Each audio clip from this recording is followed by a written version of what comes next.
This is Colin Wood for AutoGuide.com. I'm here in Atlanta, Georgia to drive the all-new 2010 Volkswagen GTI, the latest version of Volkswagen's iconic hot hatch.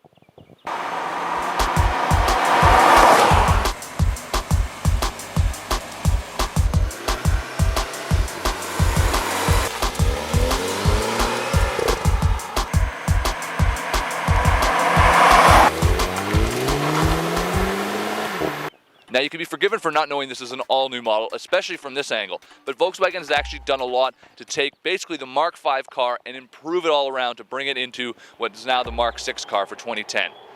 The design changes are, like I said, pretty minimal from a lot of angles, but up front there's some great design cues that really make the car look like the original. When it comes to the car's chassis, Volkswagen's taken the if it ain't broke approach. In other words, they took a lot from the Mark V car and they've brought it over to this Mark VI car. All they've done is sort of stiffen the chassis up. They've changed out the spring rates to stiffer ones and different things like that to basically just make it a bit more of a performance driving vehicle. And at the same time, they've done an incredible job to make it even more comfortable and more refined. Another carryover is what's under the hood. It's a 2-liter 4-cylinder turbocharged engine, the same engine that finds its way into a lot of different Volkswagen and Audi products. It is a great engine though, and you can't fault it. Volkswagen's done a few minor tweaks, but otherwise a lot's the same. It makes 200 horsepower at 5,100 RPM, and it makes 207 foot-pounds of torque at just 1,800 RPM, meaning that full boost to full power is there almost all the time, and you never feel like this is a turbocharged car. You're waiting for boost to come on.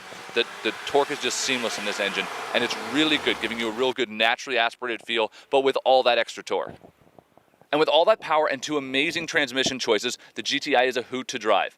There's a 6-speed manual, or you can opt for Volkswagen's technologically sophisticated DSG transmission. It also has paddle shifters. It's 1/10 of a second quicker to 60 miles an hour. That's 6.7 seconds versus 6.8, and even gets better fuel economy. Inside, the cabin is as refined as the ride out on the road is. Sporty cloth seats are standard, or you can opt for the Autobahn package. There's a beautiful 3-spoke steering wheel that's nice and meaty in your hands. It's got nice red stitching. There's a lot of other red stitching inside the cabin for different highlights. It's a beautiful cockpit, and overall fit and finish is incredible. On the windy country roads outside Atlanta, we gave the Mark VI GTI a thorough thrashing, and it impressed. With the 18-inch wheels and summer performance tires, try as we did, the rubber would not squeal.